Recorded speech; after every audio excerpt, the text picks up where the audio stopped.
and we are crossing over the desk to Alison, who's here for the International Press Review. Hi there, Alison. And you've decided, like us in the bulletin, to start with flooding in South Asia rather than on the devastation that's been caused or left by what's now called Tropical Storm Harvey. Why is that? That's right, Bill. Well, as you've probably noticed in recent days, a lot of newspapers have had big, huge kind of top stories on Houston, and then somewhere in the paper, kind of hidden, they've covered these floods in South Asia. And a number of people have been writing to The Guardian and asking why that is. And The Guardian has published their letters. Many people point to the big difference in death toll. Houston's floods have killed dozens, while floods in South Asia have killed over 1,000, so a huge difference in numbers.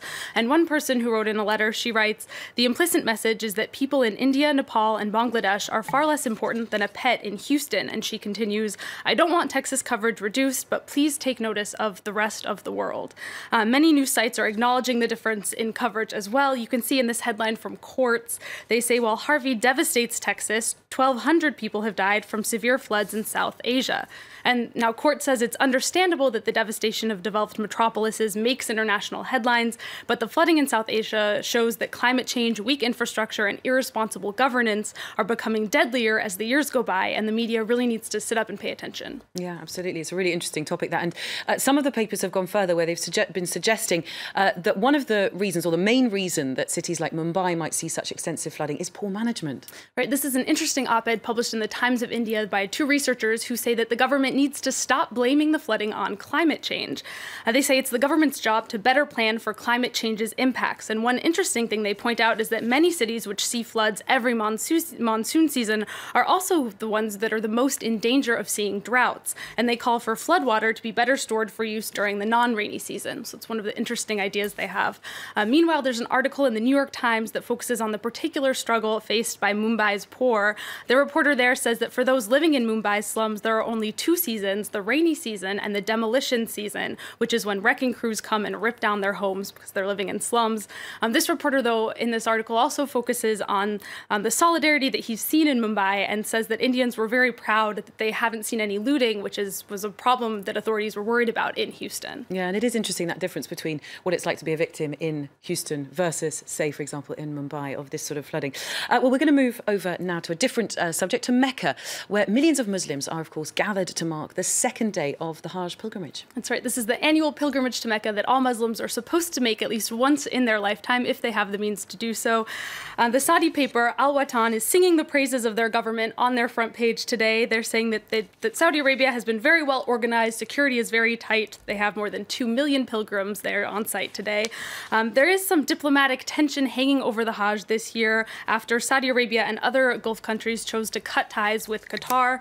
And Saudi Arabia did reopen its border to accept Qatari pilgrims, but Asharq, a Qatari paper, reported on its front page yesterday that there were no Qatari pilgrims in Mecca. Now, Al Watan, the Saudi paper, has reprinted the Qatari paper's front page on their front page today, saying that was, in fact, a lie.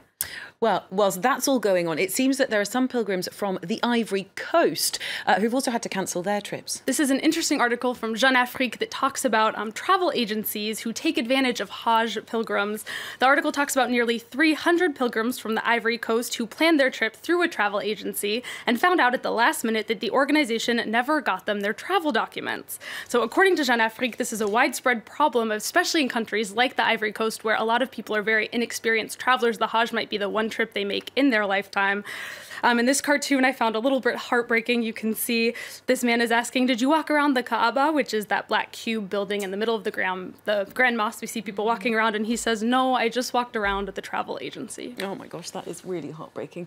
Well, finally, we're ending in the UK, where, of course, the papers have been marking the 20th anniversary of the death of Princess Diana. Right, she was killed 20 years ago today in a car crash in Paris. Her sons paid public tribute to her yesterday. You can see an image of them in nearly all of the British papers today, looking at tributes left for their mother outside of her former home in Kensington Palace.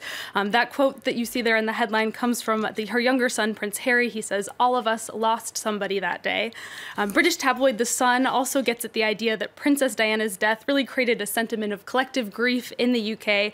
They say on their front page, she's still the people's princess, making a reference to one of her popular nicknames. And you can see that same picture on their front page, along with another one on the left that looks looks almost just like it, but if you look closely, you can see that's actually a picture of William and Harry as children that was taken in the days just after their mother died. And then meanwhile, across the Atlantic, where British royals do still have a strong following, USA Today has an interesting article about whether or not Diana's death has changed the tactics of paparazzi. They were heavily blamed for her death in the immediate aftermath of the crash, but in fact, investigators found it wasn't actually the paparazzi.